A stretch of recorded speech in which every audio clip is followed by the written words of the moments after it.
You're listening to A Conversation With, but another Patreon episode. So thank you for sharing our last Patreon episode with non-patrons, but that was my fault for not being able to upload a regular episode. So we want to make a couple more special Patreon ones that will be going up very quickly, one after the other.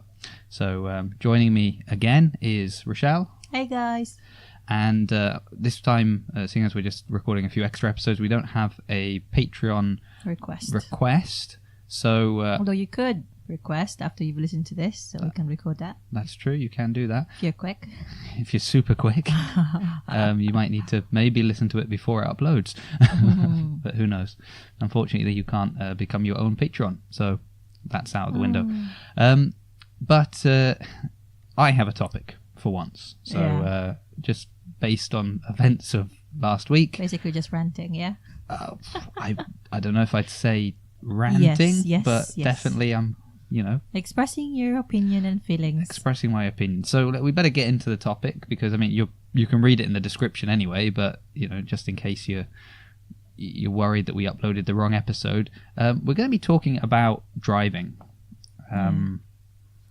Be specific. You mean driving drivers, roads, the side of the, Oh, do you know what? I feel this could encompass so much. I know. So when Okay, let's put it this way. How should we start it? Why I don't like driving anymore.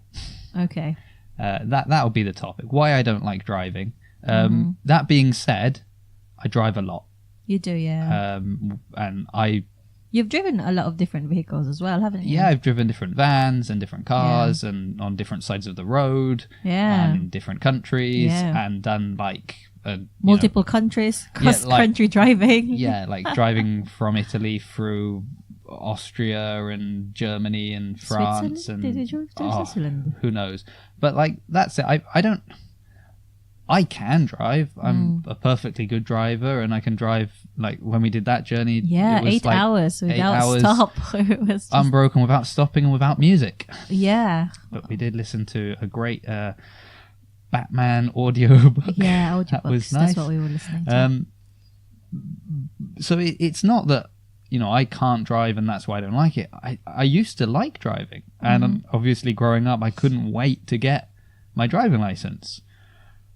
But now, driving just irritates me. Irritates you or stresses you? Both, and makes me angry, and makes me anxious. And it's a combination of things. It's not one thing. But I suppose we should, what the catalyst for this episode, or what really triggered me on, we need to talk about this, was just, first of all, how expensive driving is. Right, so I mean, apart from having to learn to drive, that costs money, and then having to take your test, that costs money. The car costs money. It costs money. Maintaining the car costs money. Yeah, to insure the car, to tax the car. Yeah. There's hidden expense to take it to the MOT every year. There's so many expenses that it incurs. It's like having another child, isn't it? Yes. That doesn't talk. But or tells you he loves you. Or tells you that he loves you. Quite the opposite, usually.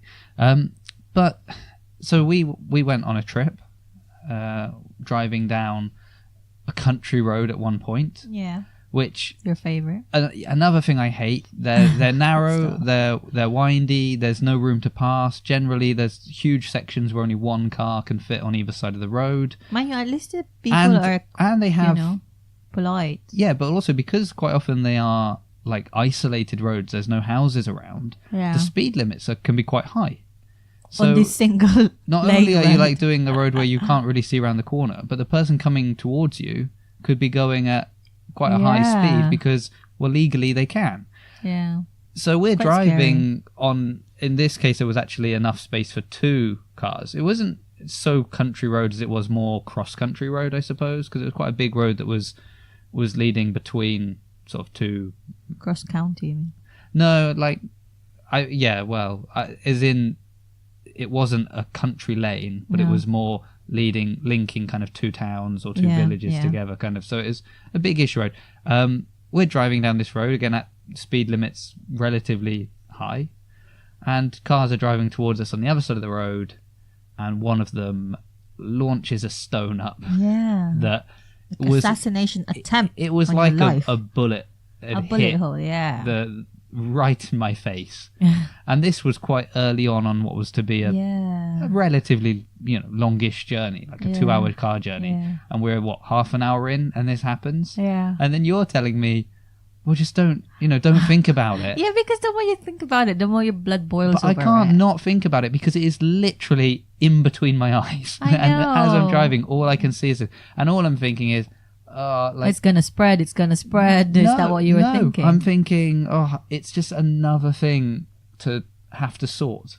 So whether or not we have to pay for it or if it's covered in the insurance, it at that point, all I'm thinking is, but I've got to find out. I've got to take it somewhere. I've got to get this done. And, we're supposed to be on holiday. I know. And instead of being on holiday, I'm thinking of You're the already work I have to stressed. do probably when we get back. So that was one. That was one thing. And I was just thinking, how costly these things are and how much stress they are to do.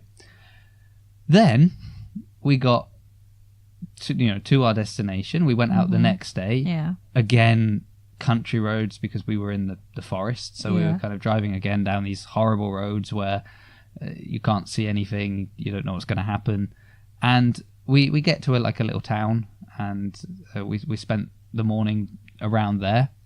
And then I was like, well, let's go for a walk in the town centre. I hadn't been there in 10 or so years. Let's just go for a little walk in the town centre. So we drive around. What don't we find? Any parking. And we drove for a good 20 minutes, didn't we? We did 15, a whole 20 loop of the minutes. town and 2 car parks. There's no parking. So we come back down the town and I see a car indicating that they're going to pull out. So I politely pull in kind of behind them, indicate that I'm going to go in there. Yeah. Or signal for our American patrons, put on the lights like, I'm going to let them go. Yeah. And as they're about to pull out, a car goes around me and almost hits them. Oh my goodness. I was shocked. He stops just in time. Yeah. They finish pulling out and he just goes into the space. I was just so shocked. I couldn't say anything. I should have said something. Well, I did say something. I mean, yeah. Well, first of all, twice I went on the horn as he was trying to reverse into the and he space wasn't to be listening. like, hello, I'm here. This is my space. I've been waiting for it. Yeah. What are you doing? And he doesn't do anything. Then he parks in the space and I pull up next to him and put the window down. And again, I was pretty level-headed. And I'm like, we let this car out for the space. Yeah. And he's just like, I don't understand. Well, the space you're in, the car that was here, we stopped. We let them out to go in the space. Huh? The space you are parked in right now, the car that just left, didn't you see we let them out? Oh, I didn't see you. You didn't see us. You saw me enough to go around me. Yeah. I mean, you didn't go into the back of me. Yeah. Which we'll get to in a minute, because that's... But I suppose... So this was just the 2 events, day 1, day 2 of our holiday that really made my blood boil. And it gets to you I feel like, for me anyway, it gets to me like nothing else. Someone can be rude to me in the supermarket, or they can, be rude in the workplace. For some reason, when they're surrounded by pieces of metal in a car, it's just they become worse. So because the car is like a weapon. It's like they feel they're invulnerable. But you didn't even have a nice car. It was like a small Matisse car. Yeah, of course. Well, of course. And an old person, not old, but had grey hair. Old enough. So yeah. I should have said, "Excuse me, could you vacate the space?" Something. I was just too shocked that I couldn't say anything. I was like, "What is happening?" But it's also because clearly he was not going to leave that space because No. he'd feigned that he didn't understand what was going on for long enough. So he's not going to move. Now, anything I do is going to put me... If it was other people, he would be in so much trouble. No, I mean, ideally, what you do is you just leave your car there, blocking him in. And you just I'll just... Yeah, but then he will, But the thing is, then, if you're doing that, you are in the wrong. You're in the wrong. And so if, a traffic warden comes or a police officer comes, you're illegal. And they know that there's nothing... You can't go and get a policeman and be like, oh, he stole my space. Yeah, you can't. They're not going to do They're just anything. going to laugh in your face. They can't do anything if he stole your car, No. let alone stole your space. Yeah. So these two events very quickly one after the Started other. our holiday, basically, in a right frame of mind. Yeah, and then I had to drive quite a bit through the holiday and then drive back. But that's only the most recent events, because again, I used to quite like driving. Yeah. I mean, it's always, again, like growing up, I liked cars, like fast. The idea was, get a nice car, fast car, drive that. That's nice. And then we moved to Italy. Or I moved to Italy. Or we were in Italy, let's put it that way. And that just broke me. Just physically, literally broken. Literally, physically, mentally, emotionally. So we had a number of car accidents in Italy. 3 to be exact. And Is that I 3 would too many? stress that they were not our fault. In Yeah. all 3 cases, we were Well, it was 3 while we were married. Yes. Before that, I think you had 1 as well, didn't you? You were driving the van. Yeah, but these are like the big 3. Like that was like a tiny little bump. Yeah, that was like cosmetic, if anything. Yeah. Like it's not even like that's just annoying. Yeah. But these were like full on. But it wasn't our fault. No, I know none of them were our fault. That's my point, and that's where my anxiety comes in. Yeah. Because my point is, if you do something wrong, like if you're speeding, and you have an accident, it's your fault. And I hope no one that listens to this would ever do this, but if you've been drinking Yeah. and you have an accident, that is your fault. Yes. It's very easy to pinpoint the wrong. Yeah. And you say, well, I should not have drunk something before driving, or I should not have been speeding and then driving. So that's easy. But when you are like a victim of people doing stupid things, you can't trust anyone. You can't. There's nothing you can do. So the one that always makes us sound terrible. Yeah. Oh, was that the first one? Was the first one was with a bike. Yeah. Oh, that's right. Which I mentioned on the rank list of everything when I put idiots on bikes. Yeah, that's true. At the bottom of the list. It's no longer bottom of the list. It's been usurped. Really? Who's the bottom of the list now? Toxic fan bases is at the bottom of the list as of this recording. Really? Yeah. Which know. What's toxic fan basing? So side point on this driving one. So basically, like people that like Star Wars fans that have harassed, like what was her name, Kelly Marie Tran, the one that played Rose, and they like persecuted her until she had to quit Twitter because they didn't like her character in Star Wars. Oh, so that's like a toxic fan. But they just they're fans of a show that they just like they don't like something and they destroy. And I initially, when I was thinking, but hold on, idiots on bikes could kill someone, and then I was thinking, well, actually, there've been articles about like actors and actresses and musicians and different ones who have like had like suicidal thoughts because of the harassment they've received. So I was like, I'm gonna let this one go. Yeah, okay. I suppose idiots on bike are not like it's not like intentional. I mean, I could go on there with like nuclear war and go to the bottom of the list, but I'm gonna let this go. Anyway, so the bike accident was terrible because there I saw it. So so for anyone listening to this who wonders, how did I hit a bike? I will explain as best I can. I understand you can't see this, but just imagine that there's a road, and on the it's a road with nothing around. It's just a straight road. It's just fields, and not even fields that have kind of entrances on that side. No, you must enter from the other side, I guess, because there wasn't just an empty road. There is one little road joining this, but again, it's all fields and it's all flat. There's not even like corn or hay or anything like that. They are just kind of grassy fields at this moment. So I see coming down this road a cyclist, and we're on the main road. We're going pretty fast, but I see this one come and I'm thinking, she's not looking, she's not gonna stop. So I slowed right down, had cars behind me as well, but I didn't almost stop, slowed right down. She shoots out of this road onto the main road and continues cycling. And I remember saying to the person in the passenger seat, like, oh, she wasn't paying any attention. If I hadn't seen her, I'd have hit her. So I'm driving very slow, like not slow now. I'm speeding up a little bit to. Because you like tried to overtook him, but you completely took the other lane on the other Yeah, side. I'm kind of gone. Yeah, given Like, quite a bit of space to go around. Big space. And suddenly, she just turns into the middle of the road. I tried to swerve, and we hit this bike, and that was. Oh, I mean, that was just. Don't get me wrong, traumatic. horrible for her because she was on the ground. We had to get the ambulance and all of that. But also terrible for all of us because we saw all of that. We experienced it. Yeah. And it did, a bike going, like smashed the windscreen, took the wing mirror off, dented all the front of the car. Yeah. It did a lot of damage to the car. Yeah. But of course, a bike has no insurance. Yeah.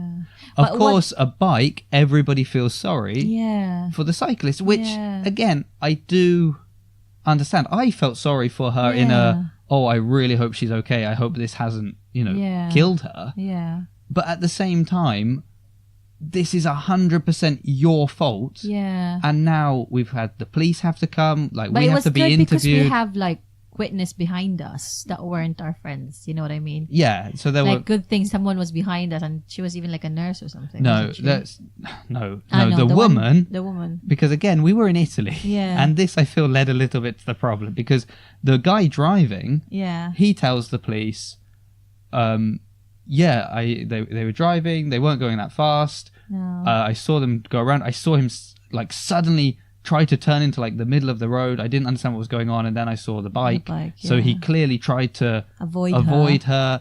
So really, like, perfect. Yeah. Couldn't have asked for a better witness statement. Yeah. The woman was like, "Oh well, I wasn't really paying attention, but I guess maybe he got too close." Like, she starts to give her own.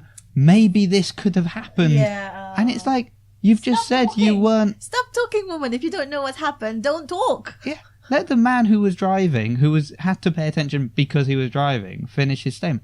Yeah. Anyway, so that was one. So because of this, I am hypersensitive towards cyclists. So I see a cyclist and I'm like, what are you doing? Yeah, especially those that put like headphones on their ears and driving on the road. Don't put headphones on your ears because you can't hear what's happening around you, or you're not paying attention.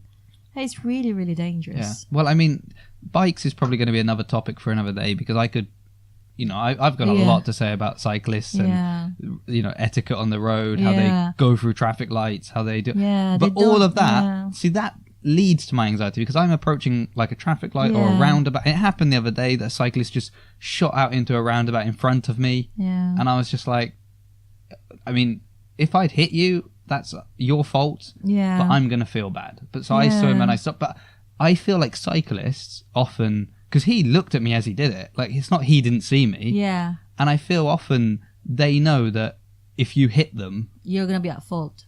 Well, not that you're going to be at fault, but you're not going to be able to like, live with yourself if something bad happens. And they it's almost like, go on then, hit me if you dare. See if you, and that I think really... they should release something about that. You should like, everyone that is on the road should be responsible for their own actions. They should be paying attention. I just think they should have insurance. Yeah. But you see, the problem is then what? You're going to have like 5-year-old children learning to ride a bike and they're having to have insurance. Well, they'll be insured with their parents. I was saying maybe a parent's insurance should cover all bikes, or maybe we should all just have liability insurance. Like if you work for yourself, usually you have to have that kind of thing. Yeah. But then you're making everybody pay a fee for something that they hopefully never use, and just the insurance companies are benefiting. I don't know. Yeah, but the bikes surely. Anyway, we digress. It just means that when I drive, and I see a bike, I'm instantly nervous, anxious. What are you going to do? And to be honest, quite a number of times that's been good because they've kind of cut through a road they shouldn't have, or they've tried to shoot across the road, and because I've been aware, I've stopped. So that was accident number 1 and its effect on me. Accident number 2 was driving on a principal road, I'd say, on like a main road that was kind of had a crossroad. Yeah. And on the left and the right, on both sides, they had stop signs because they had to cut across what was the main road. So we're coming down the main road, and a guy just comes out and hits us right on the kind of The nose of the... No, Yeah, well, on the side, but the side at the front, not so much like the door. No. So he hit quite at the front. Now, of all the accidents we had, that was probably the most... Like, he jumped out of the car, and he was immediately like, I'm so sorry, that's completely my fault. You know, I went for a stop sign. I didn't see you. Yeah. I'm so sorry. These are my insurance details. Yeah. Which, again, great. Like, you know, good that you... And he couldn't actually get his car moving afterwards. That's true, because he had like quite an old... Yeah. You know. But, and also we should stress that this is the same car that got hit by the bike. We've not changed our car. We're still using the same... Yeah, it's still the same car. We don't have this car anymore, but at this time... Well, we had it fixed. Yes, but I'm just saying, like, still, this is, you know, the car that just took all the damage. And also, when we talk of the third accident, it's the same car again. But basically... That was the only car that we had. So. This has made me now, like, nervous of, even when I'm in the right... You can't trust the signs. Yeah, so if I see a car come... And this happens all the time, because cars tend to go quite fast up to, like, the stop sign and then stop. Stop quite suddenly. And I'm just constantly ready to swerve. I'm like, oh, they're coming out. Yeah. And again, we should, like... It's not even just a kind of, whoa, you don't get... Because of these different accidents, we've had different, like, health problems because, you know... Yeah, definitely. The problems with the shoulder, the neck, the back, and so on. Because obviously, when you get hit by a car, it hurts. Yeah, it does. So it's not just like a kind of, oh, don't hit me. It's more, I really don't think my body can take another one of these. Yeah. I don't want to go through all the physiotherapy and things again, or, you know, what we've had to have different times. But that was, you know, an easy enough situation to deal with, in that it didn't kill us. No. It was pretty simple to solve. It was annoying because, again, we were leaving the city and we had about an hour's drive to do, and we now had to do it with our car kind of hanging off at the front. And at least I just saw some like policemen and I stopped and I was like, if you saw my car driving like this, is it okay? Would you stop me? Is it okay to drive like this? Because someone's just hit me, but I need to go somewhere. So I'm going to the garage later, but I need to get this sort of fixed now. And they said, you know, it was fine. So I was, you know, relatively happy with that, I should say. But yeah, that was just awkward in kind of having to, again, destroy my, like, newly fixed car. No, just the principle of, like, well, these are the road signs. Well, now I can't trust them. Yeah. Because road signs are supposed to people protect you, but people don't necessarily follow them. And I get that it was an accident. Yeah. And accidents can happen, but it just means that, again, not only now am I hypersensitive to bikes, but also to cars. Yeah. That, you know, any time a car comes to the end of a junction and I'm on the other road, I am just, like, ready to bolt. I'm like, hey, where are you stopping? You stopping? Okay, he stopped, and I go. And rarely, but a couple of times I've, again, had to swerve around. So it has paid off. Yeah. But it's still horrible. It's destroying the experience. Yeah. Now, these two, you know, we've been hit both, basically pretty much both times. So both times more or less on the side. On my side, mostly. Yeah, they're aiming for you probably. But you weren't in your side when the bike hit, because we had somebody else in the car. Yes, I was. So I was on the side. at the back? No, on your side. Yes, I was. We had Evans in the car. There's no way he was in the back. No, Evans and Brolin was at the back. Oh, really? Yeah. He's a big guy. Well, he wasn't. He was at the back. When I had my eyes closed because I couldn't bear.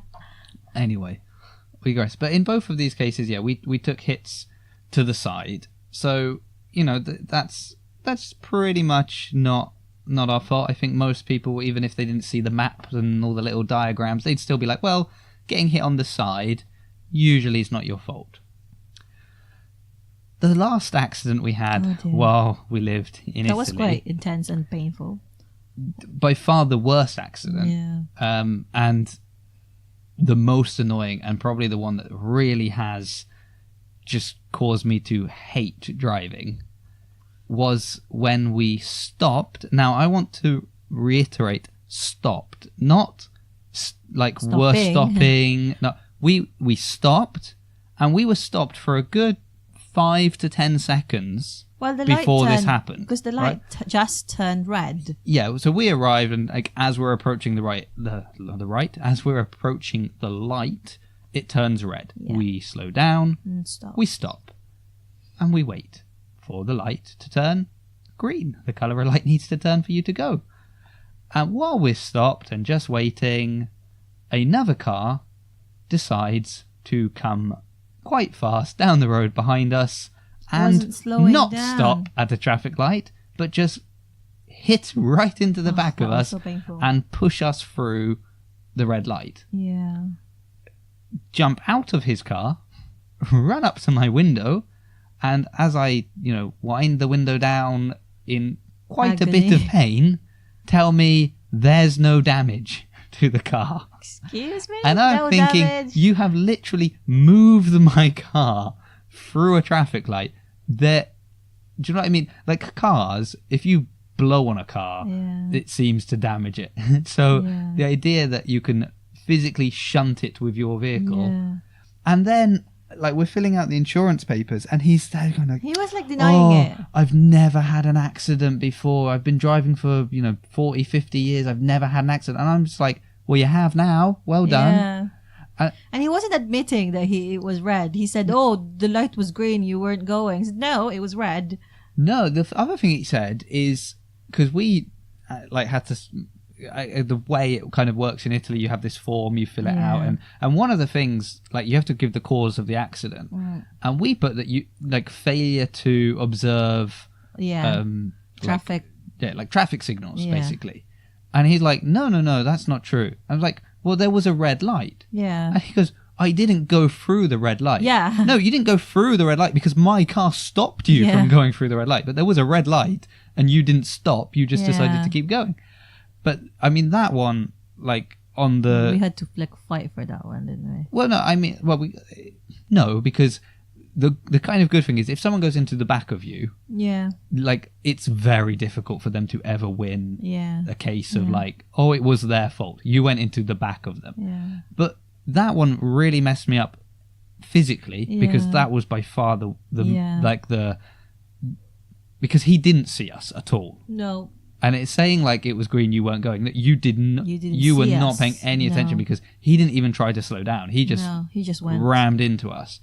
Whereas the other car, he came and kind of last minute saw us, so tried to stop, and so the impact was less. The bike was traumatic, but it's still at the end of the day a bike. It's not the weight of a car. That one, just the amount of physiotherapy and things we had to go through, and that really didn't even run its course because they basically said, well, you can't have any more because if we don't close the case now, the insurance company's not going to pay for it. So it was well, we might as well that's great, but reassuring to leave not really feeling 100%. But that's also the one where now, even when I'm sitting at a traffic light, I'm again, who's behind me? You know what I do when I'm alone at the traffic light? The car behind me is coming through. I usually stamp my brakes on, hey, I'm here. Look at me. I'm here. Don't run through me. I usually do that. But you see, it's just and basically it just means that driving is not a pleasure in any way. No. So we've got friends who, as a hobby, will go off and we're going up to these mountain roads to drive. I cannot think of anything I want to do less. Well, that's not true. There's a couple of things I want to do less, but it's really just that's not fun. To me, driving is the bad bit of going on holiday. But the thing is, you don't even like it when other people are driving. You prefer to drive yourself. We'll go back to that because as much as I don't like driving because I have these. Again, I'm super sensitive to the bikes. You feel I worry about all are not. They're not. It's not that I feel they're pay not. Attention. They are not as aware. I've been in the car with people and they're almost didn't hit have bikes. Any accident for 50 years driving like that. Well, I mean, unfortunately, that doesn't really play into it, does it? It's just statistics and chance and likely. I mean, quite often it can come down to the cyclist being more attentive or the other car being more attentive. I suppose if you're the foe, let's say, on the road, like, people are more attentive to you because, let's be careful not to be like the victim. My thing is like, even if I'm in the right, I try to avoid any kind of collision or possible. Yeah, so just today was almost in a crash. Oh. I wasn't driving. No. The person who was driving, he was in the right. Yeah. But it doesn't matter that you're in the right. The other car still went, and you both kind of went. And yes, what he did was wrong. Yeah. But that doesn't change that you almost hit them, kind of thing. Whereas, and I'm so sensitive to this. I just feel it's like ruined driving. And then you get on to the damage to the car, the parking, like all of that. I just don't see any joy in it. You should just not think about it at all. Like, you drive, you do what you can, and avoid trying to those that because nowadays you can't go without driving. You have to drive places. And have I again? Like, I've never not driven. Yeah, I don't like to drive long distances, for example. It scares me. But I will. Or like in a motorway. It's scary. I can't handle it. Yeah, so like I would drive. Again, we were away this week. Necessity is if it's necessary, but I wouldn't. If you are there, I would rather you drive. Yeah. Well, I probably drive like 90% of the time when if we're going somewhere, and generally if we're going somewhere with other people, I will always offer to take the car and be like, "Hey, we'll give you a lift. You come in our car." Yeah. And especially having a child and having to have a child seat and things like that, that's made that a lot more reasonable, and that people are like, oh yeah, it makes sense, you don't have to swap the car seat over and things like that. So I drive a lot, but I don't enjoy it at all. It is just wherever we go, like the other thing then leading on to it, because I drive a lot, quite often I drive places that I don't know. Yeah, which makes you nervous. You don't know the speed limits. You don't know, the outlay of the place. Okay, I would say it's more that. I just want... the worst bit, like quite often I'll get in the car with someone, I'm like, where are we going? Okay, we're going here. I'm like, okay, I don't know that. Can I have the address? Or can you give me the street road? And I'll just put it on the navigator. Yeah. And they'll, oh, no, I'll just direct you. No, because you won't direct me in the way... I want to know beforehand. Like, okay, I've got to do like the second turn on the left, and then once I turn left, very soon I'm going to turn right, or I'm going to turn right. I don't want turn left here, turn right here. That's like too late. That irritates me. I need 5 steps ahead. Like, I need to know. And the number of times I'm with people and they're just like, oh yeah, sorry, here, and I'm sort of last minute having to turn, and people and I'm behind like, you. I don't want to drive like this. I hate these kind of people. Yeah. Stop doing this to me. So I'm, as much as possible, I try to get a proper address. And if I have to do like a journey somewhere and I don't really know, I will scout it out on Google Maps, and I will like do Street View, and I'll be looking around like, okay, all right, I'm going to try and park here, and right, there's a junction over there, so I should probably watch out there. It has become, I mean, I probably need therapy. Probably something very wrong with me, but I just find driving so frustrating, and the fact that for so many people, it's enjoyable. Yeah, they go like every week, drive for 2-3 hours. It's like, it would just destroy me. I mean, if you don't even like flying. Who, me? Yeah. I love landing. I don't. This it's more leads to another airports thing that you don't like. I hate the stress of airports. Yeah. And what do you do then for like holiday? Just stay home. Yeah, I just don't go to work. That's a holiday. That's a holiday. Yeah. No, I mean. Trains is fun. So you think I don't like airports? I'll be honest that most of the reason I don't like airports is your fault. Me. Because I didn't hate airports when I was a free English man on my own, just gliding through an airport with a passport going, yeah, let me through, and everybody just let you through. Admittedly, I always got stopped. I don't know why. You must have a very suspicious face. I guess so. since being with you and us always having to have different visas and documents I'm and sorry like about that. I don't like flying passports. either. So I like the Makes me flying part. nervous. I'm more than happy to be on the plane. I'm not scared of flying. I trust these things know what they're doing, and the pilot, I'm sure he's a great guy and knows where he's going. That's all fine. It is just the getting onto the plane in the beginning and getting off and the waiting around that I hate. And with driving, it's a similar thing. Like when we did that like 8-hour journey, I was just bored. Like it was fine, but I remember being like 6 hours in and going, What's now? "Oh, I just want this to end. Like I'm just bored of driving." It's just, and I mean, it was nice listening to the audio that we had and stuff like that, but still, Because I'm it was just a like, straight road, wasn't it? yeah. Oh, it was quite late, and it And again it didn't was know quite the long. roads, and it was different countries, Different so there was language different language signs. signs, and then you got No used to sat nav one. working. Good thing we printed like directions and stuff like that. No, we had a sat nav that was. It wasn't working. It was working. Oh, The was it? road guides we had were useless because halfway through our journey we realised they'd closed a lot of these roads. Yeah. So the sat nav was working. The problem was that it kept trying to put us back onto roads that they'd closed. Yeah. So we have to keep like, no, we'll just go straight again, Yeah. hoping that eventually it's going to reroute us Yeah. onto a road that is open. But I mean, that's nobody's fault, but that they didn't consult us before deciding to redo some French roads. Kind of them. Yeah, but it's just, I don't have much more to say on this. It's just really that we had these two issues at the start of the week, made me so angry that I was like, you know what? We need to do a Patreon episode. Just for this. And I think me just venting about how much I hate driving is right. But what about you, Risha? How do you feel about driving? Let's try and turn it back into our more normal a conversation with. So driving, what does driving mean to you? How? It's just convenience. Now, It's we should convenience. say that you did pass your driving test in Italy. Yes. So I did. really, that doesn't count. Well, it did. 'Cause I Come on, remember Italian drivers are crazy. So if you survive your first years in Italy and you're still alive, then you've passed your test in all countries, I believe. Yeah, that's true. Yeah.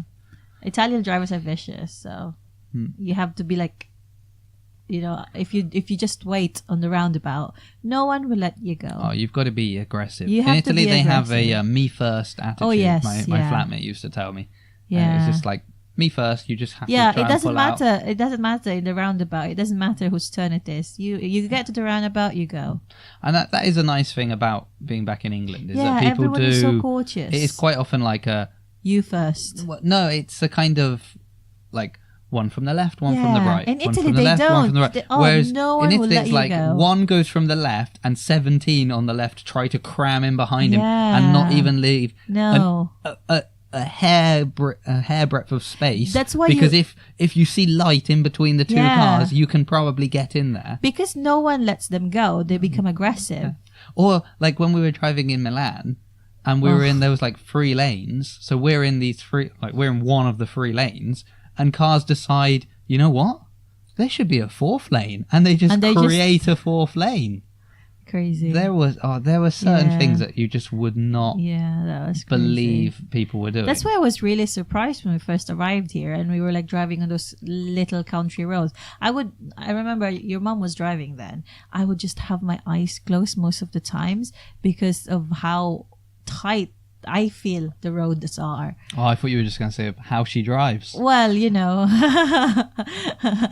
she might be listening to this one. But anyway, I was really, really nervous and I was in the front seat. Even in the back seat doesn't really help at all. But the people were so cautious. Like if you do get someone on the other end, they would try to stop if they can stop and they say thank you and you're welcome. So I thought that was really nice. Or like if you're trying to get out of a junction, usually if the one person goes, the next one will let you go. And that's how it works. So it's really nice. It's not as stressful as in Italy it was, Or like in the roundabout, that people from the right goes first. And those that are on the left will let you go if you're on the right. Yes. Yeah. So, yeah. But I hate driving in high speed. I don't like driving in motorways because that's a lot of cars plus high speed, speeding. It makes me nervous. And trailers and buses, I feel like I'm being sandwiched if I go into the middle of them. Yeah, actually, you mentioned things like trailers. Like, we've had a few near misses. I remember driving. Again, I think we were driving to Milan, so we're probably on the Autostrada, the Italian motorway. Well, that is the most dangerous. I remember like Italy, a trailer falling off a car. Do you remember that one? And we had to I don't know. six cars had to kind of all swerve different ways because this trailer just fell in the middle of the road, and there's been a lot of... And it's a high velocity event, Of course, and everyone is going so fast. But that's nobody's fault that a trailer came off your car. You can't. When I was with Bob, we were going somewhere, and I remember Mickey was pregnant at the back, and it was a bit foggy, and there was this piece of tire on the road from a big trailer, and we just basically ran into it, and it was quite scary.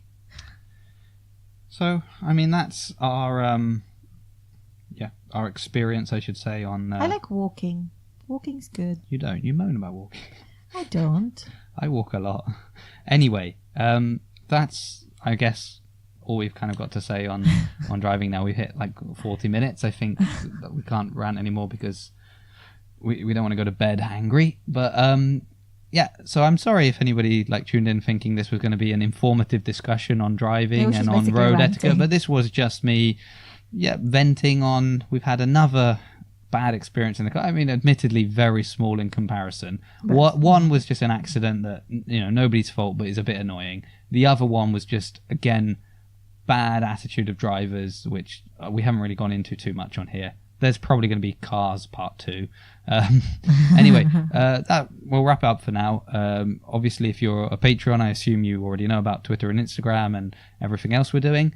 So this is one Patreon episode. There should possibly be a second one up, if not at the same time you're listening to this, very, very soon after.